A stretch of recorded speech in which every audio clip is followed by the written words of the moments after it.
Veliki pozdrav svima, ja sam Sarpi, vi ste na kanalu Sarpi TV. Evo, ispred nas je OnePlus Nord 4, izašao pre samo mjesec dana. Želim ovom prilikom da se zahvalim Ivanu sa Kupujem Prodajem, koji mi je izašao u susret i vrlo povoljno mi prodao ovaj telefon da imam za recenziju. Ako vas zanima gdje možete da kupite ovaj Nord 4, ostavit ću vam dole u opisu videa link ka Ivanovom Kupujem Prodajem profilu. Evo da vam pokažem kako izgleda ovaj telefon. Kao što vidite, kutija je ona jadna i bedna u kojoj nema ništa, imate samo USB Type-C kabel i to onaj stari.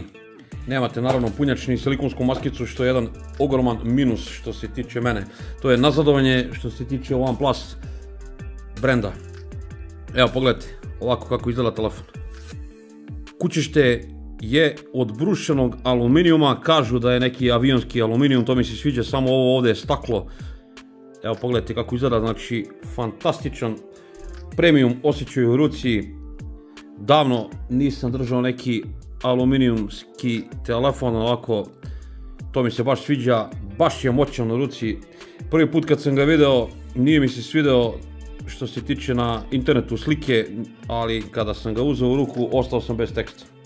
6,77 inča, znači komadina je onako, 195,5 grama, poprilično je i težak u ruci. Zaštita ekrana je nepoznata, sem fabričke folije koja je zalepljena, to pozdravljamo. Znači ako nisu naveli, što se mene tiče, zaštitu nemaju, nažalost. To je isto nazadovanje što se tiče prethodnih Nord telefona koji su imali Gorilla Glass 5 zaštitu.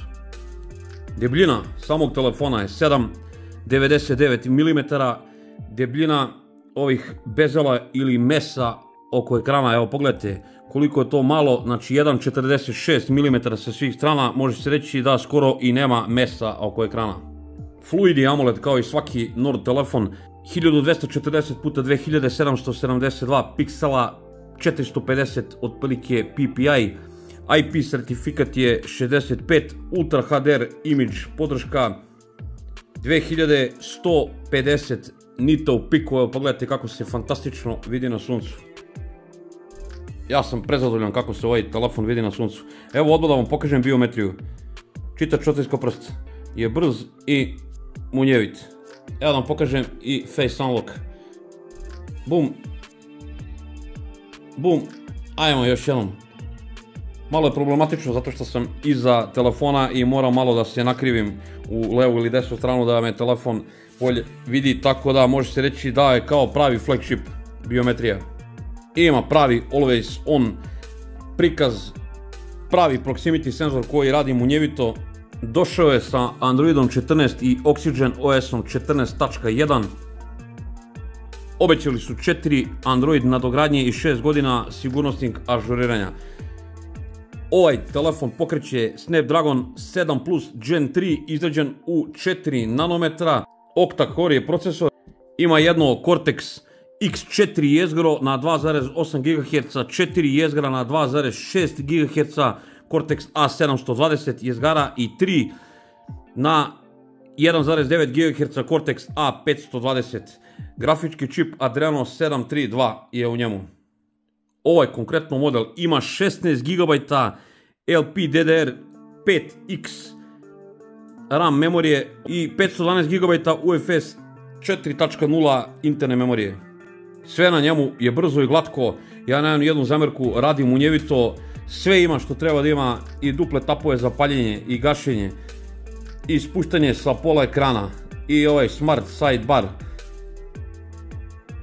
Ima integrisanu veštačku inteligenciju u samoj galeriji, ono klasika da brišete i da dodajete razne stvari sa vaših fotografija. Ima ovaj Screen Translate, to mi se sviđa, već integrisano u samom sistemu, znači kada nešto čitate, scrollujete na nekom stranom jeziku, bez problema možete da prevedete na vaš jezik onako odmah celu stranicu.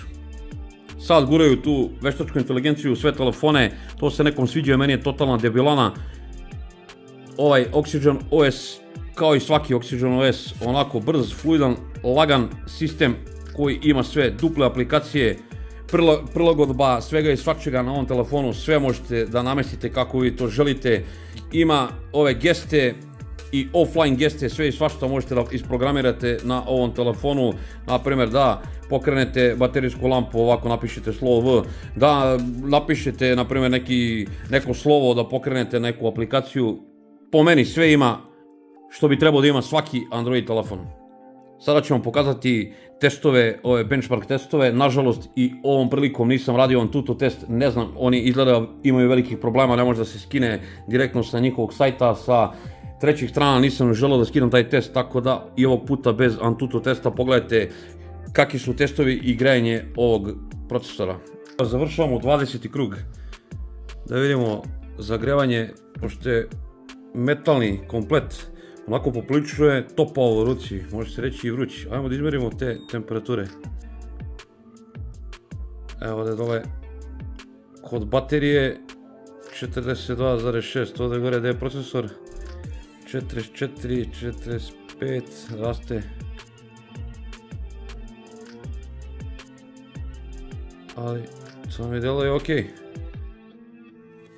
Ovdje gore sa prednje strane 48. Boga mi još nisam vidio takve temperature. 48, ali dobro. Bliži se nekoj ekstremnoj granici. Evo, upravo je završio test da pogledamo kakav je ovo procesor. Pogledajte stabilnost, 59%. Kad uporedimo s onim prethodnim telefonima koje sam imao, neki su bili i ispod 40%. Možemo reći da su ovo sjajni rezultati. Odlično su rešili po meni to grejanje i kada se fotografiše i surfuje napolju i još je sunce, još je toplo, nema nikakvog pregrevanja niti zagrevanja neprijatnog. Ima stereo zvuk. Evo, pojačamo do kraja. Ima dole pravi zvučnik. Gore, nažalost, ima samo slušalica poziva.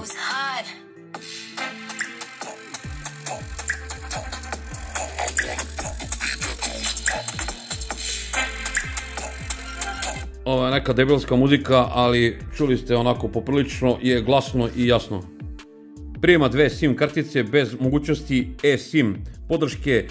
Gore ima infracrveni senzor za upravljanje televizorima i itd.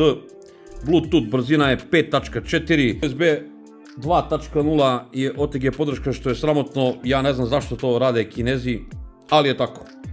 Baterija do sad najveća u Nord telefonima, 5500 mAh i 100 W žično punjenje podržava, nema bežično punjenje. Ja sam, nažalost, ovaj telefon punio samo sa 65 W punjačem od Norda 2 i mogu da vam kažem da to brzo i munjevito radi. Ako imate Nord 2 ili Nord 3, ne morate da kupujete 100 W punjač, jer nema potrebe. Evo, pogledajte danas.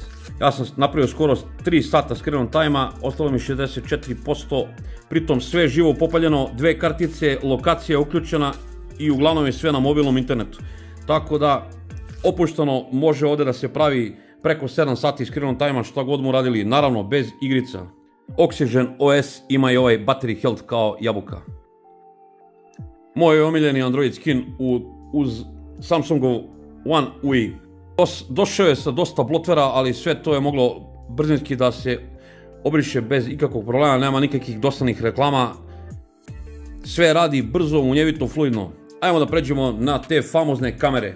Glavna kamera je 50 megapiksela sa optičkom i elektronskom stabilizacijom. 8 megapiksela ultra široka kamera. Snima video u 4K u 30 i 60 fps. Selfie kamera je 16 megapiksela, nažalost snima video samo u 1080p u 30 fps, to je veliko nazadovanje, jer Nord 1 je imao snimanje 4K u 30 i 60 fps još daleke 2020. godine. Evo da vam pokažem kako izgleda aplikacija kamere. Imate ovdje Pro mod, video mod, foto, portret. Ovdje se na primjer namesti ovaj dualni video, to mi se sviđa. Što se tiče šta još ima, pogledajte, znači ima sve i svašta. U nastavku pogledajte kako ovaj telefon pravi slike i videozapise, pa ćemo da damo neki komentar.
Snima Nord 4, 4K, 30 FPS, noć, teški uslovi.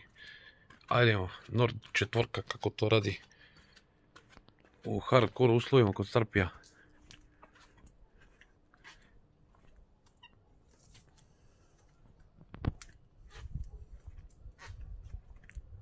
Evo da vidite, prava noć. 2 puta zoom. Ajmo da zoomiramo koliko može. U mrak. 10 puta. 4K 30 FPS. Evo ovdje je malo više osvjetljeno, možda nađe neki auto. Čisto vidite. Ja snimam ulično svetlo. Poprilično brzo i hodam. Tamo da vidite kako izgleda.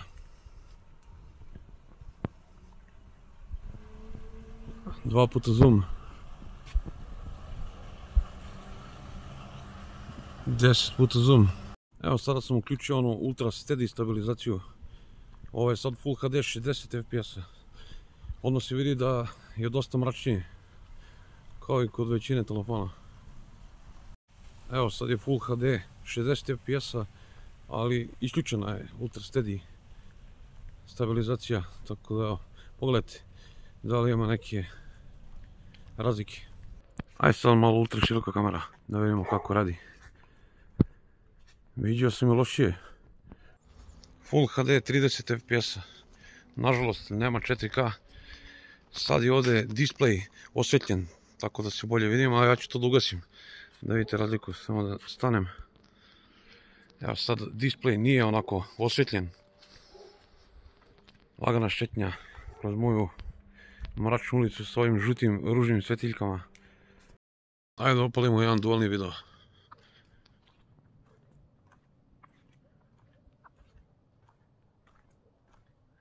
Snima Nord 4K 60 fps. Evo idem i stepenici. Da koristim lepo vreme pa još malo da se brčem u bazenčiću. Evo da vidite kako to radi u 60 fps.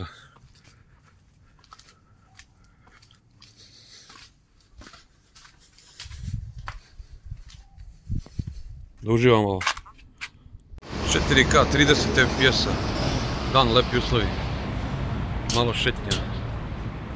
Idem prema hotelu Moskva. Evo da vidite kako to ovaj Nord 4 radi. Dan, lepi uslovi, evo sunce tačno iznad mene. Oko podneva je. Malo da zoomiramo u pokretu. Terazijska česma. Full HD 30 fps. Dan, lepi uslovi. Gužva u Smrdogradu. Evo na terazijama, iza mene Knez Mihajlova. Ajde, ne bude samo moja seljana, malo i urbane sredine. 4K 30 fps.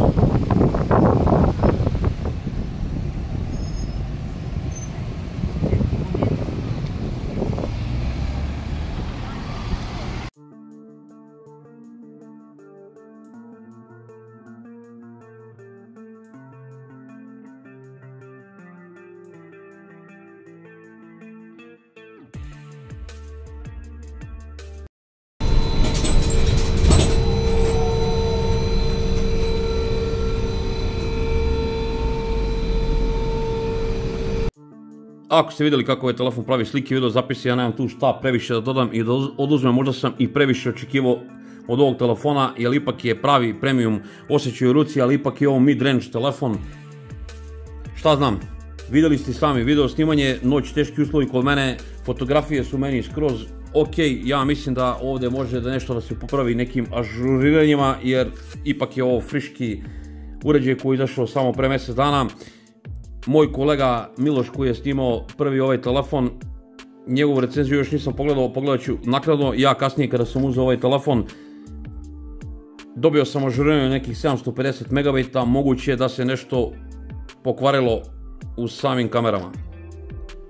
Dobre strane ovog telefona, definitivno to je taj ekran koji se fantastično vidi na suncu, baterija je fantastična, to kućište metalno, evo za malo da zaboravim da vam pokažem kakvi su ovi tasteri, baš onako čvrsti kakvi trebaju da budu i ima sa strane ovaj taster koji OnePlus je poznat po tome kao i iPhone, samo što ovaj ima 3 funkcije, tako da iPhone ima samo 2, OnePlus ima 3 funkcije ovog ovdje tastera. Sam taj premium osjećaj u ruci djeluje kao da je mnogo skuplji telefon. Hardware je brutalan, ima fantastičan taj novi software sa 16 GB RAM i 512 GB interne memorije, šta ćete više. Loše strane ovog telefona, to je to pakovanje, to je ta oprema, možemo reći nema ništa. Noćni video je poprilično loš, kamere moraju biti bolje, ja mislim da to može malo da se ispegla nekim budućim ažuriranjima. Generalno, ako ovaj telefon uporedim sa ovim midrangerima kojima sam radio, to je Samsung Galaxy A55, Honor 200 Pro i ovaj Poco F6 Pro, svaki od njih ima neke svoje prednosti i neke svoje mane. Što se tiče kamera, on je na posljednjem mjestu od svih ovih modela koje sam naveo, znači kamere su posljednja rupa na svirali svakog Norda izgleda. Kada uporedimo te zvanične cene, kada su se ti telefoni pojavljivali, ovaj Nord ispada najpovoljniji od svih. Ako imate Nord 3, nemojte da prelazite na Nord 4. Ako imate Nord 2 i Nord 1, ja mislim da je prava stvar sada da pređete na Nord 4 i Bog da vas vidi. Mirni ste narednih 6 godina. Što se tiče ažuriranja softvera, garantuju da narednih 4 godine baterija neće da degradira, da će biti kao prvog dana. Da ne dužimo više, ako vam se svidao video, lupite like, komentarišite nešto, podelite ovaj video, vidimo se u nekoj od sljedećih recenzija, puno pozdrava od Sarpija.